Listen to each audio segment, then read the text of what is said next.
10 বছর আগে আলাদা হয়ে যাওয়া একটি দম্পতির আবার দেখা হলো। মেয়েটি ভুল করে ভেবেছিল যে ছেলেটি তার প্রেমিকার চেকআপের জন্য হাসপাতালে এসেছে। তার মন ভেঙে গিয়েছিল, কিন্তু সে শান্ত থাকার ভান করল এবং একজন ডাক্তার হিসেবে নিজের পেশাদার দায়িত্ব পালন করল।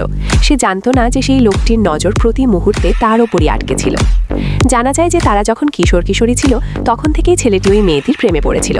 দীর্ঘ সময় ধরে তার মন জয়ের চেষ্টার পর অবশেষে সে সফল হয়েছিল।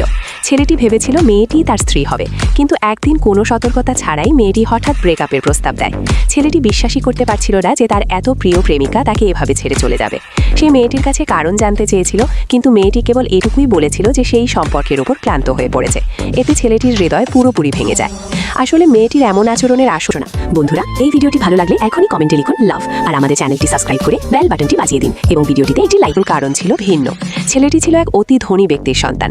সেই প্রভাবশালী ব্যক্তি মেয়েটিকে বলেছিলেন যে সে তার ছেলের যোগ্য নয় এবং তিনি চাইছিলেন যেন মেয়েটি নিজেই সরে দাঁড়ায়। নিজেকে ছোট মনে করে এবং অসম্মানের ভয়ে মেয়েটি ব্রেকআপ করার সিদ্ধান্ত নেয়। কিন্তু আলাদা হওয়ার পরও গত 10 বছর তারা কেউ কাউকে ভুলতে পারেনি। 10 বছর পর যখন তাদের আবার দেখা হলো, তখন ছেলেটির পাশে থাকা মেয়েটির সাথে তার ঘনিষ্ঠতা দেখে ডাক্তার মেয়েটি ভুল করে তাকে তার প্রেমিকা ভেবে বসেছিল। সে জানত না যে ওই মেয়েটি আসলে ছেলেটির ছোট বোন।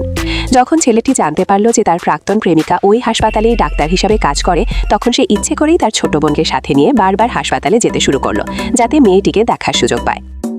পার্ট 2 দেখতে চাইলে এখনই কমেন্ট করো এবং সাবস্ক্রাইব করবেন।